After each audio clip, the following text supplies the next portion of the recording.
گلگت بلتستان میں جیسا کہ آج انتخابی مہم کا آخری دن ہے، وہاں پہ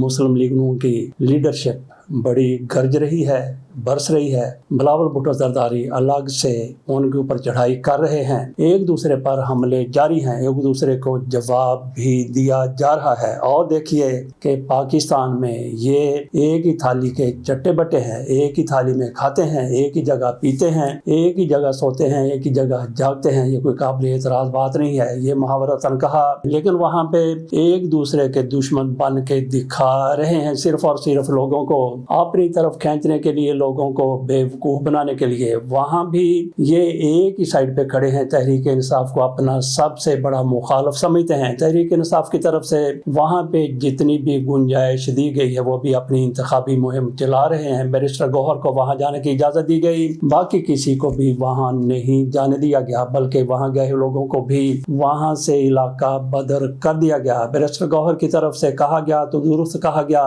کہ ہمیں سسٹم سے نکلنے پر مجبور نہ کیا جائے، لیکن ساتھ انہوں نے یہ بھی کہہ دیا کہ ہم پھر سینٹ اور قومی اسمبلی سے الگ ہونے پر بھی مجبور ہو جائیں گے۔ میرا نہیں خیال کہ ان کو اس حد تک جانا چاہیے، سینٹ سے تو بہرحال یہ نہیں جائیں گے، قومی اسمبلی سے پہلے بھی انہوں نے جا کے دیکھ لیا۔ ہم کسی اور طرف نہ نکل جائیں، آ جاتے اسی طرف الیکشن کی طرف، وہاں پہ جس طرح سے نعرے بازی ہو رہی، جس طرح سے لوگوں کو لالچ دیا جا رہا ہے، وہاں پہ خواجہ سعد رفیق صاحب چوسنی لے کے گئے ہیں، ان کی طرف سے بہت بڑا مطالبہ کیا گیا ہے۔ ہم یہ نہیں کہتے کہ وہ لالی پاپ وہاں پہ لوگوں کو دے رہے ہیں، بلکہ ہم یہ کہیں گے کہ وہ وہاں پہ چوسنی لے کے گئے ہیں۔ کیسے چوسنی چسا رہے ہیں لوگوں کو؟ وہ کہتے ہیں کہ یہاں پہ ایک میثاق گلگت بلتستان ہونا چاہیے۔ یہ لوگ ہیں وہی والے میثاق جمہوریت والے۔ انہوں نے کہا، خواجہ سعد رفیق نے بہت سی باتیں وہاں پہ درست بھی کہی اور کئی ان کی طرف سے ایسے ہی ہانک بھی دی گئی ہیں۔ ان کی طرف سے کہا گیا کہ 30 سال کا یہ میثاق ہونا چاہیے، جس میں ساری کی ساری پارٹیاں ایک جگہ پر بیٹھیں، ادارے بھی ایک جگہ پر بیٹھیں، اور 30 سال کے لیے فیصلہ کر لیا جائے کہ ان لوگوں کو ان کے حقوق دیے جائیں گے۔ یہاں پہ ہر وہ کچھ ہوگا جو پاکستان میں موجود ہے، اس کے لیے انہوں نے 30 سال دے دیے۔ ساتھ ہی ان کی طرف سے گلگت بلتستان کے 2 نقشے کھینچے گئے، ایک میں یہ خطہ جنت نظیر نظر آتا ہے، لیکن دوسرے میں یہ اجاڑ بیابان نظر آتا ہے۔ ان کی طرف سے کہا گیا کہ یہاں پہ ندیاں ہیں، یہاں پہ دریا ہیں، یہاں پہ چشمے ہیں، یہاں پہ جھرنے ہیں، یہاں بھی اتنے مہنگے پتھروں والے پہاڑ ہیں، لیکن وہ کہتے ہیں کہ ایک پہاڑ کے پیچھے آپ کو جنت چھپی ہوئی نظر آئے گی، لیکن وہاں تک پہنچنا ناممکن ہے کیونکہ راستے ٹوٹے ہوئے ہیں، سڑکیں موجود نہیں ہیں۔ تو یہاں پہ صرف 6 پروازیں آتی ہیں، یہاں پہ تو 50-60 پروازیں آنا چاہیے۔ یہ خواجہ سعد رفیق کی طرف سے کہا گیا، اور ساتھ انہوں نے یہ بھی کہا کہ یہ سارا کچھ آپ کو پرووائڈ یہاں پہ کر سکتی ہے، بڑی بڑی سڑکوں کے اگر جال بچھا کے دیے جا سکتے ہیں، اگر یہاں پہ جیسا کہ آبی ذرائع سے بجلی پیدا ہوتی ہے، وہ بھی سارا کچھ مسلم لیگ نون کی طرف سے کیا جا سکتا ہے۔ اس خطے کی تقدیر صرف اور صرف مسلم لیگ نون ہی سنوار سکتی ہے، وہی بدل سکتی ہے۔ خواجہ سعد رفیق کی طرف سے کہا گیا، میاں نواز شریف کی تعریفوں کے پول بھی ان کی طرف سے باندھے گئے، اور شاید وہ ایک مرتبہ پھر قومی دھارے میں یا سیاست میں، سیاسی دھارے میں آنا چاہتے ہیں، کیونکہ ان کی طرف سے خود ہی کہہ دیا گیا تھا کہ مجھے فارم 47 قبول نہیں ہے۔ جبکہ میاں نواز شریف صاحب کو پتہ چلا کہ فارم 45 پر یہ ہار رہے ہیں، تو میاں نواز شریف سے فارم 47 کے بارے میں پوچھا گیا تو میاں صاحب نے کہا قبول ہے، قبول ہے، قبول ہے۔ لیکن خواجہ سعد رفیق کی طرف سے کہا گیا کہ مجھے فارم 47 قبول نہیں ہے۔ تو وہاں پہ بلاول بھٹو زرداری اپنی ہی جگنی سناتے ہوئے نظر آ رہے ہیں، وہ بھی ان پر تنقید کر رہے ہیں۔ انہوں نے کہا کہ یہ پنجاب والے وہ لوگ ہیں کہ ان کو جو حقوق دیے گئے اس کا بھی تحفظ نہیں کر سکے۔ یہ بلاول بھٹو زرداری کی طرف سے کہا گیا، جیسے کہا کہ ایک دوسرے پر گرج رہے ہیں، برس رہے ہیں، اور ادھر علیم خان بھی وہاں پہ اپنی IPP کی الگ سے مہم چلا رہے ہیں، اور اس کے ساتھ ہی وہاں پہ چودھری شجاعت کی پارٹی بھی اپنی مہم چلا رہی ہے، اور ہر پارٹی کو یہ ہے کہ وہ وہاں سے سرخرو ہو کے نکلے گی۔ ایک پارٹی نے وہاں سے جیتنا ہے۔ بلاول بھٹو زرداری کی طرف سے بڑا اعتراض کیا جاتا ہے۔ انہوں نے کہا کہ پچھلی مرتبہ الیکشن ہوئے تو ہماری 9 سیٹیں چھین لی گئیں۔ تو بلاول بھٹو زرداری سے پوچھا جائے کہ اگر آپ کو بالفرض فرض کرنے میں کوئی حرج نہیں ہے، اس سے ہمارا نہ تو ٹکٹ لگتا ہے، نہ ہمیں جرمانہ پڑتا ہے، اور نہ ہی ہمیں کوئی ہرجانہ دینا پڑتا ہے، فرض کر لیں کہ بلاول بھٹو زرداری کو وہ 9 سیٹیں مل جاتی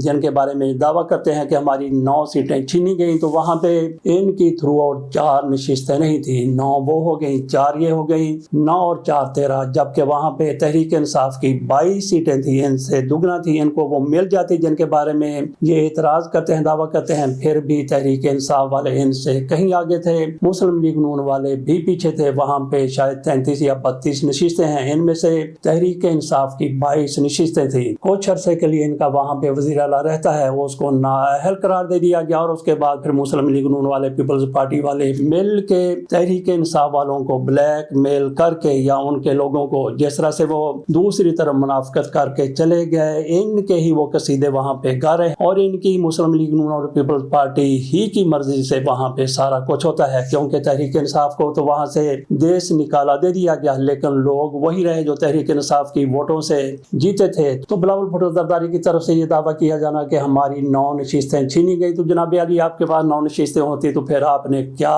کر لینا تھا۔ وہاں پہ گلگت بلتستان میں خواجہ صفدر بھی بڑے سرگرم ہیں، خواجہ صفدر نہیں، سوری میں نے خواجہ صفدر کہہ دیا، خواجہ صفدر صاحب خواجہ آصف کے والد محترم ہوا کرتے تھے۔ خواجہ آصف کی طرف سے ایک مرتبہ بلکہ کئی مرتبہ کہا گیا کہ میرے ابے نے جس طرح سے جنرل ضیاء الحق کا ساتھ دیا وہ غلط کیا، تو اس پر میں عوام سے، قوم سے معافی مانگتا ہوں۔ اپنے کیے پر جناب خواجہ آصف کی طرف سے قوم سے معافی مانگی گئی، اور آج جس طرح سے یہ چرنوں میں بیٹھے ہوئے ہیں، ہو سکتا ہے کہ ان کا کوئی نواسا یا پھر پوتا وہ کہیں آگے جا کے کوئی 20 سال بعد جا کے معافی مانگے کہ میرے ابا جی نے بھی یہ غلط کیا تھا۔ بہرحال خواجہ صفدر کا ایسے ہی پتہ نہیں نہ جانے کہاں سے ذہن میں آ گیا، بلکہ میں نے بات کرنی تھی وہاں پہ صفدر صاحب کی، کیپٹن صفدر کی، وہ بھی وہاں پہ کمپین چلا رہے ہیں، مریم نواز شریف کا ذکر کرتے ہیں، میاں نواز شریف کا ذکر کرتے ہیں، ان کی طرف سے سندھ کے حوالے سے کہہ دیا گیا کہ دیکھیں پنجاب میں جس طرح سے مریم نواز شریف صاحبہ کی حکومت ہے، جس طرح سے انہوں نے پنجاب میں پھول اگا دیے ہیں، جس طرح سے دودھ اور شہد کی نہریں بہا دی ہیں۔ الفاظ تو ان کے یہ نہیں تھے، لیکن ترقی اور خوشحالی کے حوالے سے وہ یہی کہنا چاہتے تھے۔ کیپٹن صفدر کی طرف سے کہا گیا کہ سندھ کے لوگ، سندھ کے حاری ہاتھ جوڑ کر میاں نواز شریف سے کہہ رہے ہیں کہ 1 مہینے کے لیے مریم نواز کو سندھ کا وزیر اعلیٰ بنا دیا جائے، تو ان کی طرف جو کہا گیا آپ کے سامنے اسی طرح سے رکھ دیتے ہیں۔ اس پر سندھ کے ترجمان کی طرف سے بڑا واویلا کیا گیا۔ ویسے تو کیپٹن صفدر جس طرح کی باتیں کرتے ہیں ان کے ساتھ ہم عموماً اتفاق نہیں کرتے، لیکن اس خبر پر سندھ کے ترجمان کی طرف سے جو کچھ کہا گیا اس کو حماقت کے سوا کچھ نہیں کہا جا سکتا۔ روٹی کپڑا اور مکان یہ رب کے فیصلے ہیں، تم نے کیا دیا؟ آج سندھ کا عوام، سندھ کا زمیندار ہاری ہاتھ جوڑ کے کھڑا ہے، نواز شریف خدا کے لیے 1 سال کے لیے اپنی بیٹی کو وزیر اعلیٰ سندھ بنا دو۔ خواجہ آصف کی طرف سے پتہ نہیں نہ جانے کیسے خواجہ آصف اور خواجہ صفدر کا ذکر آ جاتا ہے۔ یہ کیپٹن صفدر صاحب کی طرف سے کہا گیا، انہوں نے جس طرح سے ہاتھ جوڑے آپ کو دکھا دیتے ہیں، تو اس طرح سے انہوں نے ہاتھ جوڑے، میرا نہیں خیال کہ اس میں کسی قسم کا کوئی عیب ہے یا کوئی حرج ہے، انہوں نے ہاتھ جوڑے۔ بالکل اسی طرح سے پنجاب میں یا کہیں بھی کوئی بندہ ہاتھ جوڑ کے بات کرتا ہے تو سندھ کے ترجمان وہ ہیں ارسلان اسلام شیخ صاحب، ان کی طرف سے نہ جانے ان کو کس طرح سے لے لیا گیا۔ انہوں نے کہا کہ یہ ہماری ثقافت کی توہین کی گئی ہے، یہ ہمارے کلچر کی بے عزتی کی گئی ہے۔ انہوں نے کہا کہ ہاتھ جوڑ کے بات کرنا یہ ہمارا کلچر ہے، اس کی انہوں نے توہین کی ہے، تو اس پر ان کی طرف سے ہاتھ جوڑ کر معافی مانگی جائے، یہ ارسلان شیخ صاحب کی طرف سے کہا گیا۔ اگر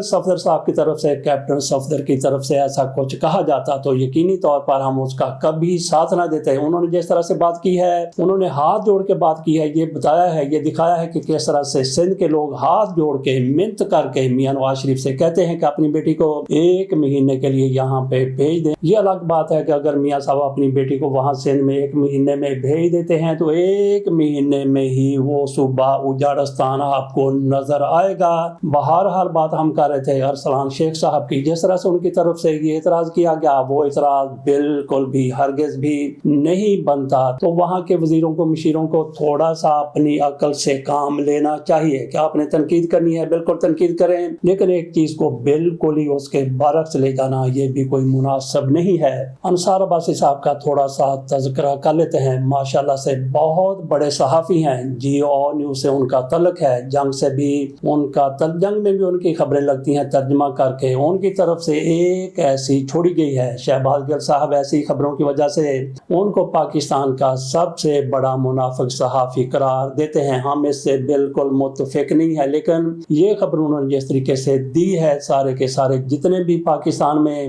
صحافی منافق ہو سکتے ہیں سارے کے سارے اکٹھے ہوں گے اور ان کے ہاتھ پر بیعت کر لیں گے. جس طرح سے انہوں نے اس خبر کو توڑا ہے، مروڑا ہے، جس طریقے سے انہوں نے ٹلٹ دیا ہے، بالکل ہی جھوٹ، سفید جھوٹ قسم کی خبر میں تو چلو تھوڑی خبریت ہو سکتی ہے، لیکن باقی جو انہوں نے اس پر تجزیہ کیا ہے، اس پر جو تبصرہ کیا ہے، وہ بالکل ہی جھوٹ چتالی کی طرح ہے، منافقت کا شاہکار ہے، جس میں ہم نے اپنے تھمبنیل میں جھوٹ کا منافقت کا شاہکار نہیں کہا بلکہ دیانتداری کا شاہکار کہا ہے. دراصل یہ منافقت کا ہی شاہکار بنتا ہے. محترم کہتے ہیں کہ form 47 per P T I کا بیانیہ ناکام ہو گیا. الیکشن ٹریبیونلز میں ایک بھی امیدوار کی انتخابی عذرداری کامیاب نہ ہو سکی. مزید ان کی طرف سے کہا گیا ہے کہ 8 فروری 2024 کے متنازعہ عام انتخابات کو 2 سال سے زائد کا عرصہ گزر چکا ہے، لیکن Pakistan Tehreek Insaf P T I کے حمایت یافتہ امیدوار فارم 47 میں مبینہ رد و بدل کے الزامات پر مبنی زیادہ تر درخواستیں دائر کرنے کے باوجود انتخابی ٹربیونل میں ایک بھی کامیابی حاصل کرنے میں ناکام رہے ہیں. Free and fair election network FAFEN کے اعداد و شمار کے مطابق 374 میں سے 246 درخواستوں کا فیصلہ ہو چکا ہے، تقریباً 2/3 تعداد ہے، اور حیران کن طور پر 242 درخواستیں مسترد کی جا چکی ہیں. پی ٹی آئی کے حمایت یافتہ امیدواروں نے تقریباً 55% درخواستیں 86 قومی اور 120 صوبائی اسمبلی کی نشستوں سے متعلق دائر کی، جن میں بارہا یہ موقف اختیار کیا کہ فارم 47 میں عارضی مجموعی نتائج کو پولنگ اسٹیشن کے فارم 47 کے نتائج سے غیر قانونی طور پر تبدیل کیا گیا. تاہم فافن کے مطابق جن درخواستوں پر فیصلہ ہو چکا ہے ان میں کیے گئے دعووں میں سے ایک بھی کامیاب نہیں ہوا. ٹربیونل نے پی ٹی آئی سے منسلک درخواستوں کو بڑی حد تک طریقہ کار کی بنیاد پر یا پھر شواہد کی عدم دستیابی کے باعث مسترد کیا. فافن کے مدثر رضوی کا کہنا ہے کہ مسترد شدہ درخواستوں میں سے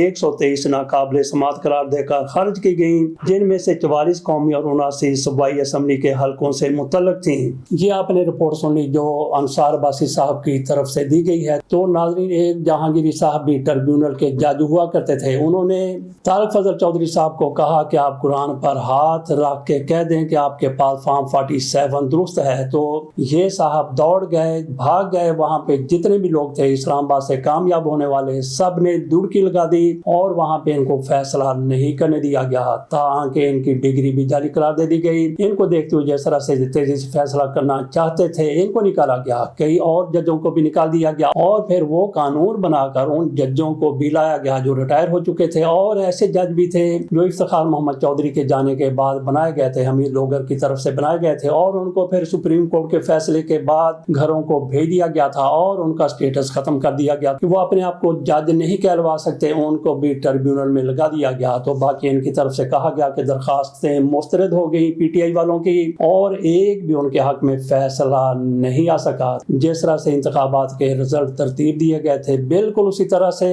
اس کے بعد ٹربیونل بھی کر رہے ہیں. تو یہاں پہ انصار عباسی صاحب کیا دنیا کو بتانا چاہتے ہیں کہ ان کے جیسا ہی فافن میں بھی کوئی بیٹھا ہوا ہے جو ان کی طرح ہی خواجے کا گواہ ڈڈو بن کر گواہیاں دے رہا ہے. اور پھر دیکھیں کہ کس طرح سے اوپر والا ان کو ان کے الفاظ کے تحت ہی ذلیل و خوار کر کے رکھ دیتا ہے. ان کی طرف سے پہلا ہی فقرہ یہ کہا گیا ہے 8 فروری 2024 کے متنازع عام انتخابات کو 2 سال سے زائد عرصہ گزر چکا ہے. خود ہی کہہ دیا کہ متنازع انتخابات سے، اور پھر ان کی گواہی کے لیے بھی سامنے آ گئے. اس کے ساتھ اجازت دیجیے. اللہ حافظ.